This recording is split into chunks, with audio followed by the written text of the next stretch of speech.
Yeah. 2 games in a row at home. Just take us through the week. Kind of a chance to step back and recap after 7 games, 5-2 with, again, I'm not going to sit up here and change who we've been all year. We live in a reality world, and we talk about it all the time. We know our 5 wins are against the teams at the bottom of the league right now. It's strange to see Tennessee in that league, but that's where they're at right now. So we know these next 7 games are against teams in the top half. So new challenge. We are confident. We're playing pretty good. You'll have to play better than pretty good to win any of these next 6 or these next 7 games. Y'all got to a slow start at Florida. What do you think led to that, and then how did y'all dig out of it? 3 games in 6 days. Poor planning on my part. Poor execution on our kids' part. Poor fighting through the mental fatigue. You talk yourself into be tired. They shouldn't have been, but they were. I thought Florida had a great game plan to start, and I thought our adjustments and settling in the second quarter, it was so diametrically opposed, though. I know exactly. I felt the same way. Your 7-point quarter to a 30-point quarter doesn't make a lot of sense. But I think that's what it was because we snapped out of it. If we hadn't have snapped out of it, then I'd had to have delved a little deeper. But I think it was a little bit of combination of poor preparation on my part, poor preparation on the players' part, and then the sheer volume of playing 3 games in 6 days. Look at Malika's numbers, the last 4 games, last 3.5. Just what have you seen from her that, especially 79 minutes in the last 2? I think a confidence that she's not coming out.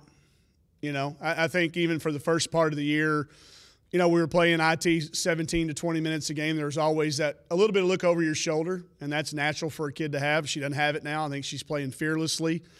And I think she plays best when she's that way. So that confidence is exuded. And then I think as a result of that, she's being a little bit more aggressive. I think there were times early in the year she got tentative and settled for jump shots where now she's getting it back, getting it to the basket, getting to the free throw line. And, again, knocking on wood, she's making free throws in the SEC play, whereas she wasn't early on. She's also finishing around the basket maybe better than she has her entire career. What's kind of led to that with her? I think just an accumulation of a lot of days of practicing it. We've got a really rugged group of guys, team this year, and they foul her pretty good, and we let them.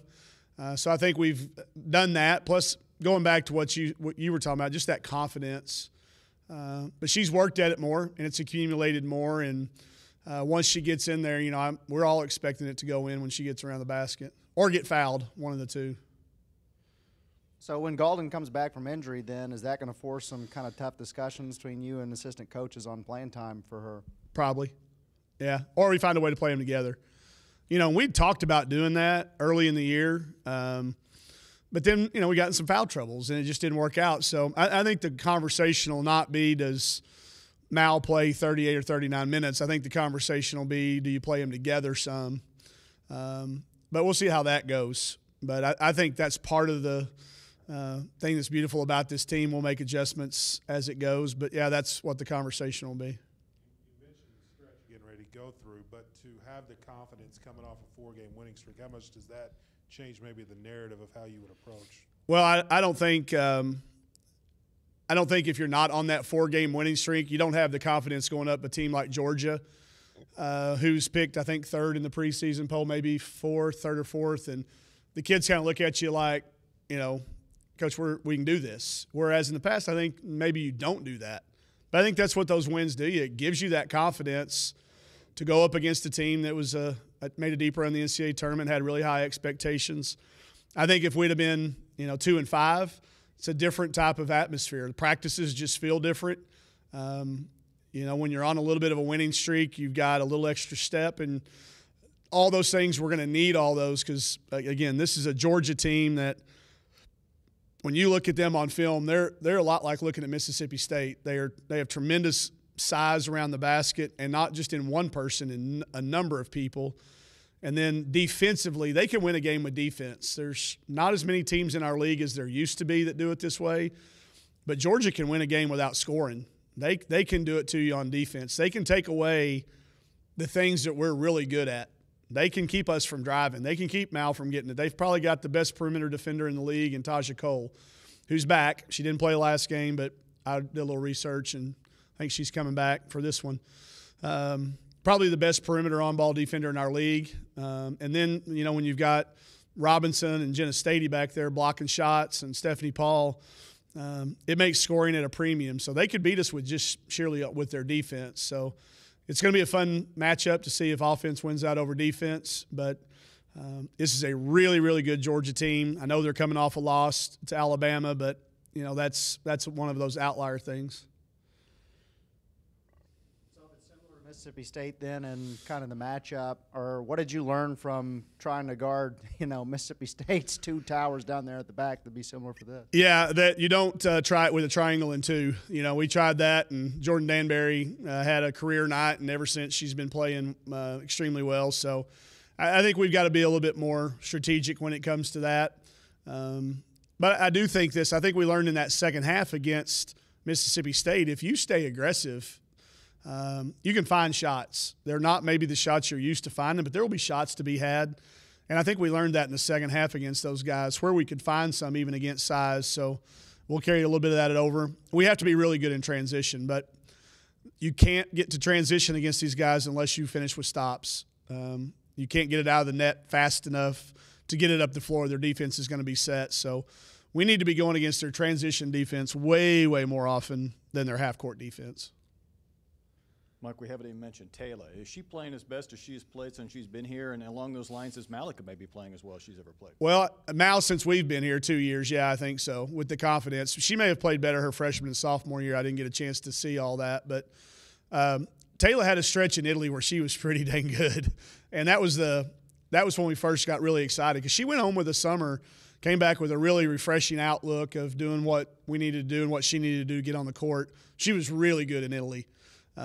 But she's been good these last 4 games. We just ran some analytic stats, and we're looking at it, and she and Chelsea are literally neck and neck with the best analytic performance over our 5-game win streak. So you look at it over the course of the year, she and Kiera are still about 50-50 in minutes played, possessions played, all of that stuff. One of them's played a little better in portions. The other one's played a little better at other times. But Taylor's energy and sticking to her role, other than one possession in the last 4 games, she actually made the shot, so she's not going to tell you it was that. But, she had a little heat check and made a little elbow jump shot. But I think she's really performed in her role as well as anybody the last, 3 weeks. She threw a little swagger. Oh, she's got swagger. I had to set her down for a minute the other day. I was afraid she was going to talk a little too much at Alabama. But you love that fire. You got to have that a little bit, And she's one of those kids. She doesn't say much, but when she says something, she said it. Latest bracketology come out, and y'all are mentioning there. Do you talk about that with your team? How do you handle those expectations? We do talk about it, but we also talk about the realistic point of it being, hey, our 5 wins are who they're against. And we've got to have more than that to stay in the bracket. I follow that stuff religiously. I've been charting it for 20 years. Coach Blair and I used to have contests on who could name before bracketology even invented, we used to do it. So I've got a cabinet full of back RPIs and brackets and everything. So, it's like anything else. As long as they're doing them, I'd rather be in it. And if they're not, if they're doing them, let's be in it. So I've been following it, going back and forth from last 4 out to first 4 out to now in. But I also know how quickly that can change. It's a product of when Charlie decides to release it, or there's one going on high post hoops now too. You got 3 or 4 different people doing them. I'd rather be in the conversation, because if you're not in the conversation come, this time and next month, you're probably not going to get there. We know what it's going to take. We've talked to it about with our kids. The history of what 8 wins in the SEC means. And I've also really cautioned them that this might be the year an 8-win team from our league doesn't get in. Our RPI as a league is down. It's the lowest it's been in 10 years. So there's a chance that you get to that magic number. So we don't talk about results. I will tell you that. We'll talk about news and we'll talk about things people are talking about, but we're not focused on the results of it. If we do that, then we lose sight of the preparation and what we got to do, because you start focusing on the outcomes sometimes and you don't make great decisions along the way. So we'll talk about it, but we'll also keep it very real with what it means on January 28th as opposed to when is selection Monday, March the 14th or 15th, something like that. Still a long way to go. Matt, it's a product of who you've played. You know, we've got some pretty good teams in our league that are 2-5, but they've played the top teams in the league too. You know, if we'd have traded that schedule, we might have been 2-5. So you got to keep some perspective on it. But it is pretty cool to pull up the SEC standings and see, because of alphabetically ranked teams, it shows us the third team down. It's a good mail out, but we're realistic about what it is. All right.